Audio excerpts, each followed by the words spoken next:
పిల్లలు ఎటువంటి మార్గంలో నడవాలనే దానిని గురించి తల్లిదండ్రులు పిల్లలకు నేర్పించాలి. తల్లిదండ్రులు నేర్పించిన మార్గంలో వారు నడవటం వలన వారు పెద్దవారైనా దాన్నించి తొలగిపోరు. వేకుజామున లేచి దేవునిని స్తుతించడం పిల్లలకు నేర్పితే ఆ స్తుతి వలన పిల్లలకు మంచి స్థితి వస్తుంది. అలా నేర్పిస్తున్నామా? అయితే చిటికెడంత మెదడు ఉన్న పీడికెడంత పక్షి తన బిడ్డకు దేవునిని స్తుతించడం నేర్పుతుంది. 2 మెదడులున్న మనం మాత్రం పిల్లలకు అలాంటివి నేర్పించకుండా తప్పు త్రోవను పట్టించడం వలన వారు పాడైపోతున్నారు. ఆహారం కొరకు దేవుని మీద ఆధారపడ్డాన్ని జంతువులు, పక్షులు తన పిల్లలకు నేర్పుతాయి. అలా మనము మన పిల్లలకు నేర్పుతున్నామా? ఎలా ఎగరాలి, ఎలా తినాలి, ఎలా బ్రతకాలనేది అవి పిల్లలకు నేర్పిస్తాయి. మనం నేర్పిస్తున్నామా? ఎలా కష్టపడాలనేది నేర్పుతున్నామా?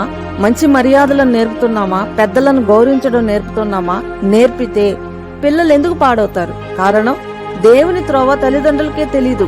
అందువలననే పిల్లలు త్రోవం తప్పి పాడైపోతున్నారు. దయచేసి తల్లిదండ్రులైన వారు పిల్లలను నడిపించవలసిన త్రోవను తెలుసుకొని వారికి నేర్పించి బంగారు భవిష్యత్తును వారికివ్వండి. ప్రార్థన. తండ్రి, మీరేర్పరిచిన త్రోవను తల్లిదండ్రులు నేర్చుకొని ఆ ప్రకారముగా తమ పిల్లలను పెంచే కృపనివ్వమని ప్రభువైన యేసుక్రీస్తు నామమున ఈ మనవిని వేడుతున్నాం తండ్రి. ఆమేన్. Download ShareChat.